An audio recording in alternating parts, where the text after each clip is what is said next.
A former TPS board member now speaking out about the state auditor's report after raising alarms himself about a lack of transparency in the district for years. News Channel 8's Burt Mumlo spoke to Dr. Jerry Griffin. Burt? TJ, a modern-day Paul Revere. For the longest time, Dr. Griffin shouted, "An audit is needed. An audit is needed." At first, no one would listen, but now everyone is paying attention.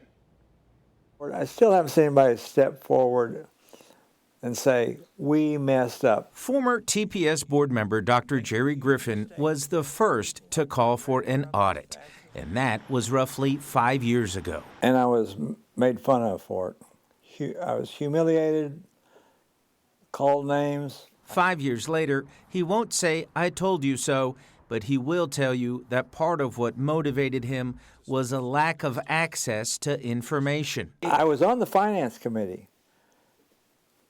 The finance committee was a sham.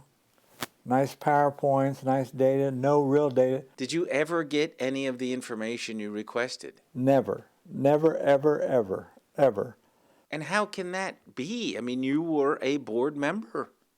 When I would talk to our state senators and our representatives, they would say that. How could that be? I mean, as for who's to blame for what the audit uncovered, Griffin put that squarely on the board as a whole. I've not heard anybody from the board say, we're responsible. The board is responsible, period. Did Dr. Gist mess up? No.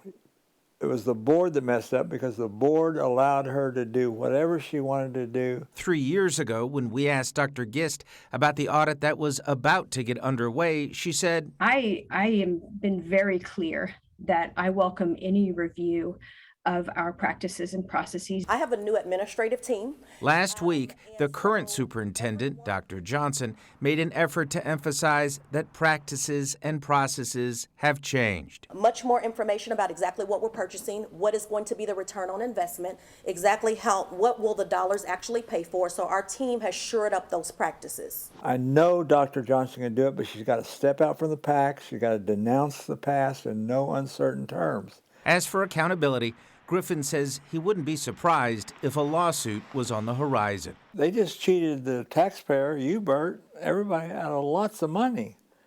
A taxpayer has the right to file a taxpayer lawsuit and say, I want my money back, hold somebody accountable, both civilly and criminally.